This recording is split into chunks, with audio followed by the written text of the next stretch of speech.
afternoon, everyone. Welcome to A Brilliant Businesses podcast. My name is Nick Bryant, and I'm very pleased today to be in the offices with Helen Beckingham. Good morning. Good afternoon, Helen. Good afternoon. Oh, you're all right.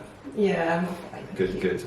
So Helen is from Keyword Copywriting, and you provide copywriting services for small businesses all over the UK, America, and Europe.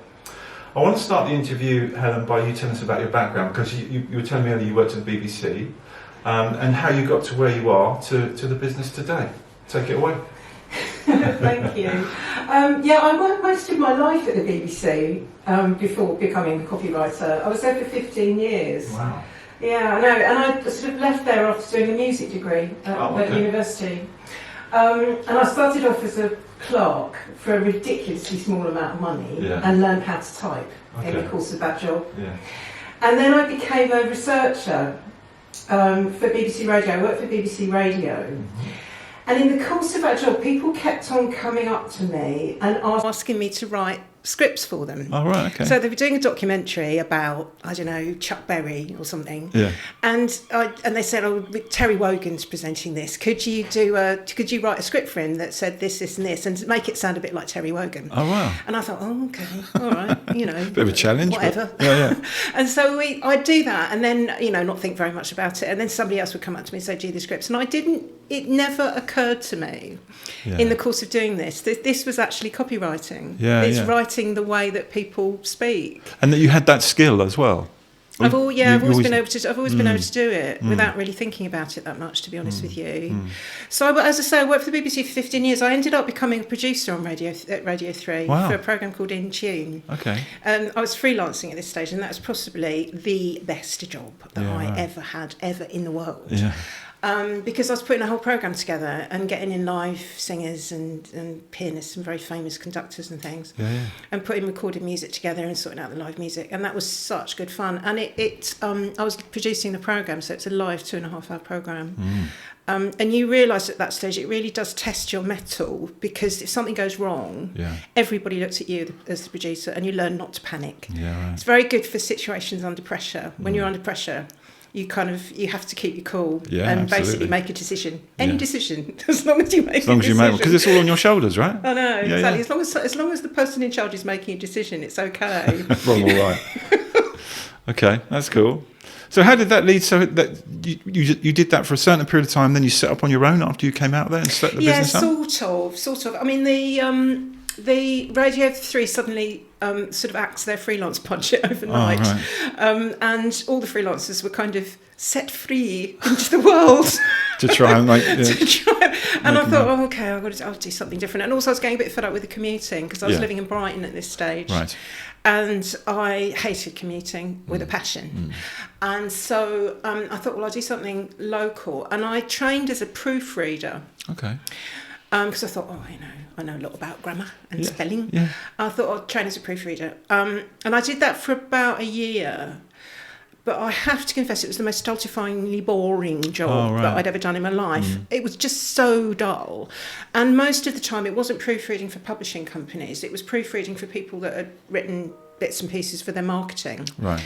And I'd just rewrite it. Yeah. I'd end up rewriting it and thinking, well, why don't you use the word you more often in this, as you're actually supposed to be speaking directly to this person? Yeah. And I would switch it around to them banging on about themselves to... making it more marketable. Basically making it more readable. And more readable. That must have been quite frustrating for you, reading all those, proofread them and thinking, no, this needs to be done this way, this needs to be done this way. Yeah, totally. It was really, really, really dull. And I still do a little bit of it. Yeah. Actually, this is a bit like Have I Got News for You, specialist publication, but it's called Double Read News. Is it? Because I'm a bassoon player. Oh. And I do a bit of proofreading for Double Read News, because they're sweethearts, and I do love them, and so that's the only proofreading I now do. Okay. So then you then after that you then set up business up, or when did that come about? Keyword Copywriting. 2011. Right. Okay. I started it end of 2011. Okay. A graphic designer friend of mine, who's also a musician, asked me to write copy for a brochure. Okay. And said, do you do any copywriting? And I thought, I don't know. Do I do any copywriting? And I said, what's that then? And she explained, and I said, oh yeah, I can do that. So I did, and they seemed to like it, and I thought, well, I quite enjoyed that. I'll do a bit more of it. Nice. And so I kind of started a business without really knowing. But I love that though. I love the way a business starts like that, just in an organic way. You didn't even think it was going to happen, and you think, actually, I've got really good talent here, and people start using you. It never occurred to me. It never occurred to me that people would pay me to write. To be honest, Nick, I had no idea that people would pay me to do this. It was a bit of a revelation, to be honest with you. Yeah, that's good. Let's just go back a bit and just talk about what actually is a copywriter, because I'm sure it could, mean a lot of things. Tell us your side of it. It's nothing to do with the law. Okay. It's nothing to do with copyright law. No. Okay. People do sometimes ask me about that at networking events. They said, "Oh, so do you do copyright law?" And I go, "No, I don't do copyright law." It's literally writing stuff. Okay. So that you don't have to. Okay. Yeah. Mostly marketing stuff and blogs and website content and things that if you want to sound clear and if you want to sound persuasive about your own business, no matter where it is, what it is, get a copywriter to do it for you. Because as copywriters, we stand outside your sector. Yeah.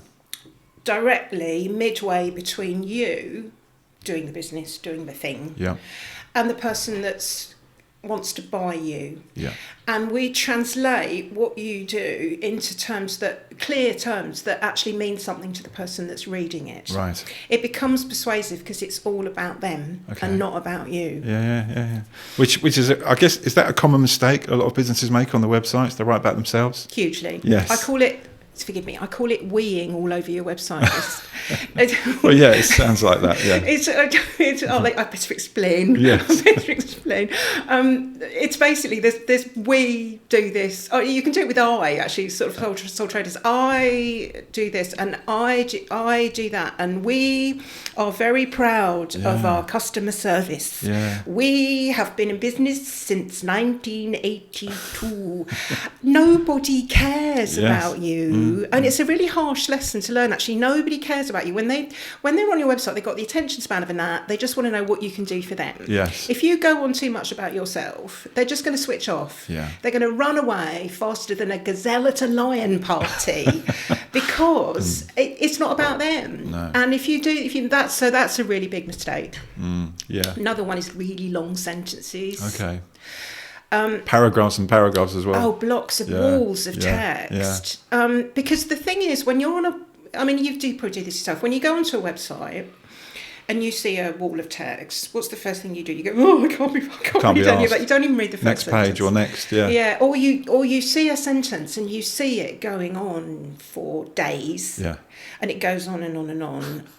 And you think, oh, I can't do. How much is it?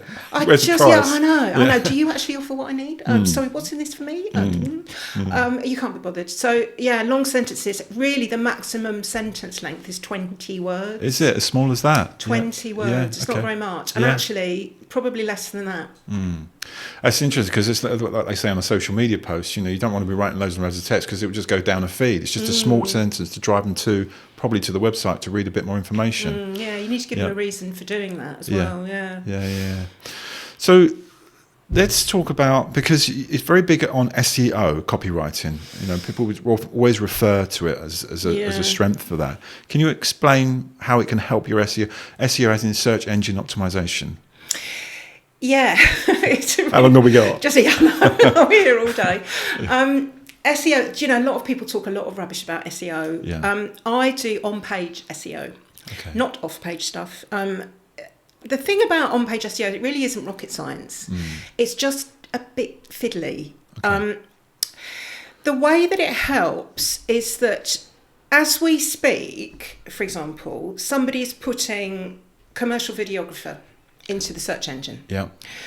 Or various different things that you offer, like help with podcasts or something, all the services that you offer, they're putting them into a search engine right now, probably quite a few people. Yeah. Now, as a result, Google returns lots and lots of results on that. If your website is set up, if the words on your website is set up, so first of all, the robots work out that you're a commercial videographer and that you do podcasts and you do all the other things you do, that page on your website will appear on the search engine, probably somewhere on page 1.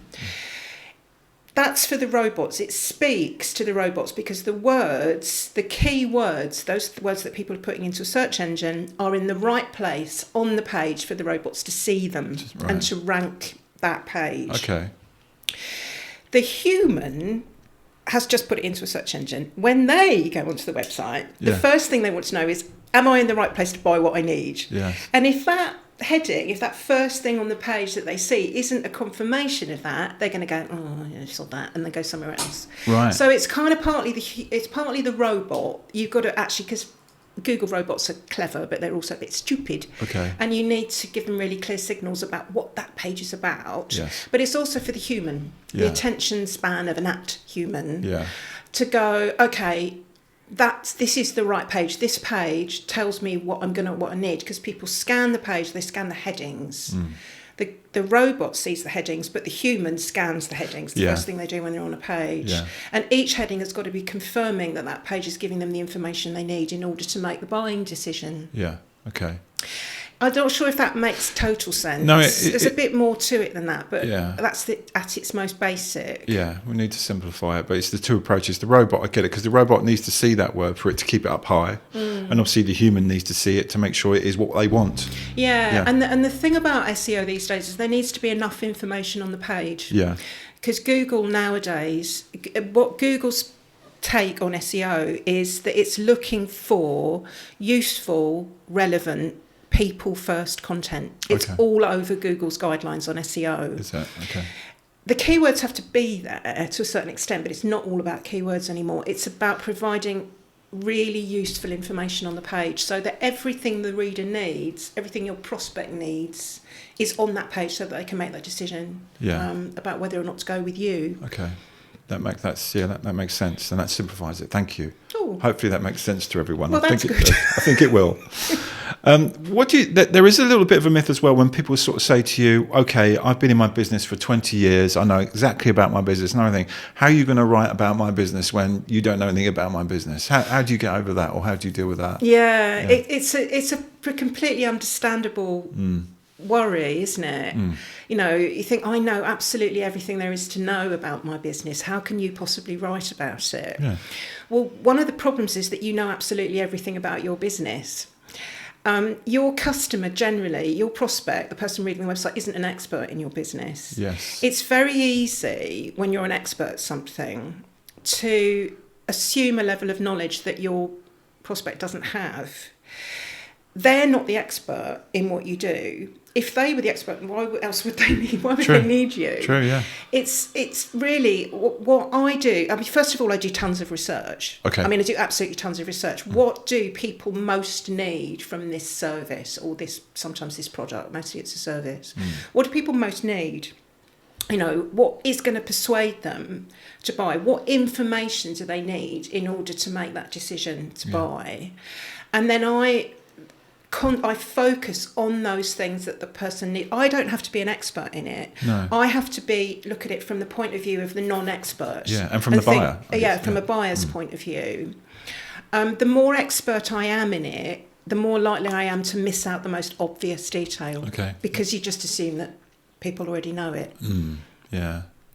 Yeah, that's okay. So that answers that, because I think that's probably a barrier that you come up to a lot. You get it in probably in social media as well, where people say, well, you don't know about my business, how can you write about it? But it's the same sort of thing. You've got to look at it in a different way. The different services that you offer, there's loads of things to copywriting. So we've got down website, SEO, blog writing, which is really important, isn't it? But then you also do product descriptions, lead generation, we've got down brochures, emails, newsletters. All of those must have a different angle to them about how you approach them. But I think the important one, website is important, but people like blogs. And that really helps SEO, doesn't it? Yeah. Blog writing is how important is that as a copywriter for someone to have those on their website? Oh, it's hugely important. I mean, each time you post a blog on your website, it's creating a new landing page. Okay. And the trick with blogs, in order to make it a really effective landing page, is to pick a topic that people actually want to know the answer to. Okay. You're solving a problem, you're answering questions, and you're providing information that people need. Because again, it's Googleable. I'm not sure if that's a word. It's searchable. Because people are, I mean, as I say, people right now are putting questions into Google. How to is the single most common way to begin a Google search. And if you can really pinpoint what your potential customers really need to know about the subject that you're an expert in, and you explain it to them, you're basically in a blog, you're giving away information. You're not selling anything in a blog. If you start selling in a blog, people run away. I mean, they just don't want to know. They're not ready to buy. They want information. They don't have their wallets open at that point. No. And so it's all to do, it's not all to do, it's mostly to do with the topic that you choose. Choose a topic that's going to be genuinely useful to readers. They're not necessarily even your prospect, actually, at that stage. Yeah. They're just a reader that's tonking about on the internet trying to find the answer to something. Yeah. And then you write about it in a really clear way. It's, as I say, it's not in the least bit salesy or pushy. That's important. You're not going, here, buy me, I'm an expert. You're just showing that you're the expert. You're demonstrating your knowledge, and you're basically getting loads of kudos. And credibility. Making you sort of look like at the forefront of that business and that industry, a leader. You're an industry expert. And those blogs sit on the internet forever. They're not going to go anywhere. Those blogs are going to stay there for the duration until the internet explodes. I don't think there's any chance of that happening yet, but I hope not anyway. But they sit there on the internet, drawing people to your website. You can stick them out on social media. You can put them anywhere you like. So that's one thing. You can do the same with LinkedIn articles, actually. They're really good. You don't publish them on your website, you just publish them on LinkedIn. Right. Massive kudos with a LinkedIn article. Yes, and then you become a thought leader as well. I do write those for people quite often. Do you? Okay. Is there a way businesses can search on the internet what it is people are searching about their product or service? So a typical how-to, I don't know if you're a builder, is if you look up what is the most thing that people are searching for at the moment. Can you do that? You can, I mean, one of the best things to do is ask your customers. Yes, of course. It's completely free to do that. Research. It's free keyword research. If you ask your customers, what would you put into the internet if you were looking for somebody to build a wall or sort of create a new kitchen for you or something? Just ask the words that people. It's really free. You can also get really cheap keyword research tools. They don't have to be expensive. There are really expensive ones like SEMrush. I mean, there's the kind of top ones, but you don't need all the bells and whistles. If you just want to know the numbers and how difficult it is to rank for that term, you can get something like the key search is a really good one. Google itself will also help you. If you put the search term in, it will give you suggestions as to what else people might be looking for. And it's a really simple way. I guess you can see other articles that have been written that come up high when you've done that, and you can sort of use those a little bit as well. Interesting. That's good. So another thing I want to ask you is how or why you enjoy what you do. What is the meaning behind what you love what you do? I just lose myself in it. Not everyone can write. It's a really strong talent. It's a really weird thing because it took me years to realise, well, first of all, that this was a skill that not everyone had. Secondly, that it's not a skill. It's not only that, it's that most people can't do it. And thirdly, that they will pay me to do it. And it was like a light bulb moment. I thought, oh, okay. I still sometimes in the back of my head, I still think, can't you do this? Why can't you do it? Why can't you do it?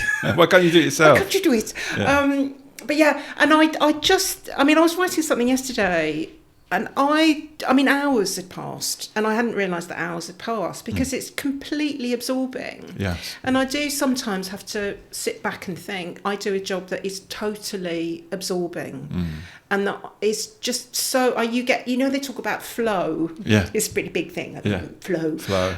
It's that, really. You can just become so absorbed in it. And before you realise, it's like magic. I mean, I start off with a blank page, like yesterday. Yeah. I was writing about a wardrobe makeover for somebody, and I thought, oh my God, she'd done a fantastic brief for me. Yeah. Shout out to Sophia. She did a most fantastic brief. Fine-tuned wardrobe, she's called, she's lovely. She did the most fantastic brief, and I thought, I'd start off with a blank page, and I thought, what do I say about this? She'd given me such a good brief that actually I was using her own words in this brief. Okay. She was saying she had the most fantastic turn of phrase. Again, could not write it. The keyboard was draining the life out of it somehow, sucking all the personality out of what she was trying to say. And I thought, okay. And I was reading through this brief that she'd given me because I transcribed it and, sort of write in her voice for a while. And before I knew it, I kind of come up with and it was like magic. It was like, I don't know where I went. I kind of go off into this weird space. I write a page of stuff, and before now, I've got a whole page of content. Wow. There. And it's a very... Just flows through your fingers. Magic. Yeah, like magic. It does feel a bit like magic sometimes. Yeah. I'm not sure I explained that very well, but... No, you did, because it's a skill that not everyone has, and in fact, very few people have, so you're very lucky. You obviously do it really well. What's your take on, because every sort of now and again you get AI, and that's coming up more and more, isn't it? People that write a blog through AI, is it obvious? What's your take on it? Yeah, it is pretty obvious. I mean, don't get me wrong, AI is a really useful tool. I use it as a research tool, and it can be very useful for things like FAQs. Right. But you have to be very specific about the question you're asking. What are the most commonly asked questions by prospects looking for a particular service? And you can be very specific about the kind of prospects. So owners of small businesses looking for whatever. So it's useful for that, but don't get it to write for you. No. It's a robot. It doesn't understand empathy. It doesn't understand emotion. It will never say anything unexpected. Okay. Ever. Yeah. It won't understand the importance of just coming up with something a little bit slightly off the page somehow just slightly off at an angle, which gets people's interest, doesn't it? It doesn't understand wit at all. Okay, right, so if you want something to sound witty or even just dry or just engaging, it doesn't have the ability. I once, as an experiment, I'd written a blog about how to design a business card for somebody. And I'd sent it off to the client, and they were very happy with it. And I asked, I just got the AI tool. And I thought, I'll just say, and I said, please, can you write a blog about how to design a business card and talk about this, this, and this? Yeah. So it came up with this drivel, absolute, really wordy, awful drivel. Yeah. And I said, oh God, I looked at it. I thought, Christ, this is just unreadable, right? Yeah. Blurby stuff. And I said, okay, please, can you rewrite this, making it more witty? Oh, did you? Yeah. And it came up with virtually the same thing, but it just put lots of exclamation marks in it. And then I said, please, can you make this sound more human? And it came back to me and said, I cannot do that. I am a robot. There you go. There's the answer right there, isn't it? That's fascinating. Yeah. So as far as sectors go, you work right for any sectors, any industry, any business. Yeah. Yep. The only sector that I can't work in is something like medical copywriting. Of course, yeah. Because under those circumstances, the reader is an expert in the subject. Yeah. I write mostly for any professional service. I can absolutely write about that. Cool. B2B stuff, a certain amount of B2C stuff as well. Okay. I don't really want to specialise in any one particular area. It can because partly it's a bit boring if I'm writing about the same thing, but also I'm going to become too much of an expert. Yes. So I'm actually no longer, if I'm writing constantly about the same thing, I know too much about it. Yeah. I'm no longer in the position of the client. Yeah, well, it goes against what you were saying earlier, wasn't it? About that you've got to be that person that doesn't know anything about the industry, so therefore you can write the right way for them to see that. Okay. Well, if anyone wants any copywriting, then they should get in touch, right? On your website, how do they get in touch with you? Oh yeah, they can get in touch with me on my website. Okay. Keywordcopywriting.co.uk. Okay, so if anyone out there wants any copywriting, then please do get in touch. And thanks, Helen. It was really interesting talking to you and hearing all your stories and all your different takes on copywriting. It was really interesting, so thank you. Well, thank you. It was a pleasure. Good. And we'll see you all for another podcast soon. Thank you.